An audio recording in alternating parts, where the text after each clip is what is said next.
Bangladesh scouts Bhuapur উপজেলা শাখার ১২তম ত্রিবার্ষিক council অধিবেশন অনুষ্ঠিত হয়েছে রোববার সকাল ১০টায়। বাংলাদেশ স্কাউটস ভুয়াপুর শাখার আয়োজনে উপজেলা অডিটোরিয়ামে এই অধিবেশন অনুষ্ঠিত হয়। অধিবেশনে উপজেলার বিভিন্ন প্রাথমিক, মাধ্যমিক ও মাদ্রাসার প্রধান শিক্ষক সহ স্কাউট শিক্ষক শিক্ষিকাগণ উপস্থিত ছিলেন। কাউন্সিল অধিবেশন উপজেলা মাধ্যমিক শিক্ষা অফিসার মোহাম্মদ মনিরুজ্জামানের সভাপতিত্বে প্রধান অতিথি হিসেবে উপস্থিত ছিলেন উপজেলা নির্বাহী অফিসার মোসাম্মদ পপি খাতুন। বিশেষ অতিথি হিসেবে উপস্থিত ছিলেন উপজেলা প্রাথমিক শিক্ষা অফিসার মোহাম্মদ মাহবুবুর রহমান চৌধুরী।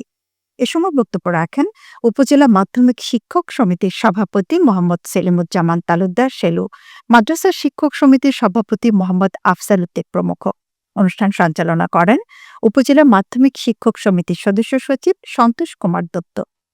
পরে উপজেলা নির্বাহী অফিসার মোসাম্মদ পপি খাতুনকে সভাপতি, রাউতবাড়ী সরকারি প্রাথমিক বিদ্যালয়ের সহকারী শিক্ষক তাসলিমুল হোসেনকে কমিশনার, কুলসুম জামান উচ্চ বিদ্যালয়ের সহকারী শিক্ষক মোহাম্মদ নাসির উদ্দিনকে সম্পাদক ও বেলচাপড়া সবুজ সংঘ দাখিল মাদ্রাসার সুপার মোহাম্মদ মাজহারুল ইসলাম তালুকদারকে কোষাধ্যক্ষ করে আগামী ৩ বছরের জন্য বাংলাদেশ স্কাউটস ভুয়াপুর শাখার কমিটি গঠন করা হয়। কমিটির অন্যান্য পদগুলো নির্বাচিত কমিটির প্রথম সভায় পূরণ করা হবে।